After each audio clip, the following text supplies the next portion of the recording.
Alright, so how's it going everybody, and today we are gonna be taking a look at the best CPUs to pair with the new RTX 4070. So yeah, we're gonna make this short and sweet. So first up, we are gonna discuss the Ryzen 5000 series CPUs and whether you should pair any of these CPUs with the RTX 4070 or not. And hey, if you have something like a Ryzen 5600X or a 5700X, then I guess it's okay to pair it with something like the RTX 4070 because it will bring you, adequate 1440p performance compared to the higher end CPUs. You'll not have that major bottlenecking, but you will be lacking in the performance from like 10 to 15% FPS difference when it comes to the performance. But that's not in every single game. This is, the most extreme case. But the two best CPUs, if you will build a brand new CPU, it's either the Intel Core i5-13400F or the Ryzen 5 7600. And we'll discuss first why you should pair it with the i5-13400F. Now, first of all, this is, I believe, a 16 cores or 16 threaded CPU, a 10 core CPU. So you are getting really good performance when it comes to multitasking,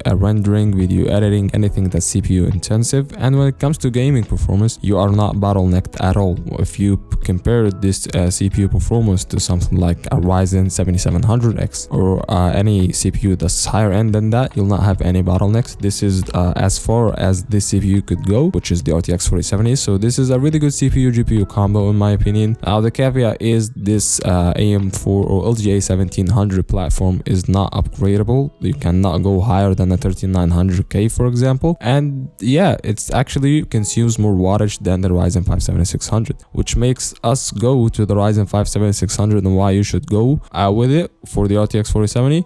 Now, first of all, this is a 65 watt TDP CPU, so you're getting a pretty power efficient CPU with the latest AM5 platform. So on top of all that, you are having a really good upgrade path to something like a 7800X3D, 7950X3D even in the future.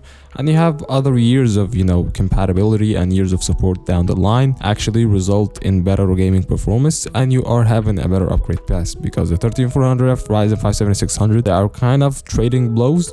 But ultimately I would go with the Ryzen 5 7600 so I could, if I actually want the better gaming performance or more FPS in some titles. Because when it comes to higher end GPUs, the Ryzen 5 7600 performs better than the 13400F DDR4 setup. So that gives you an idea about why the Ryzen 5 7600 is better. The cherry on top, the Ryzen 5 7600 combo right now can be getting for as cheap as like $350, $360. The CPU itself goes for $220. The cheapest board right now that you are not getting the worst board actually goes for $85, and the RAM, the cheapest RAM right now, goes for around $50. So we are getting a full-fledged DDR5 setup for around $350 that I guess is actually really good. So yeah, leave down your thoughts down in the description, and that's been it. I'll see you in the next one, and peace.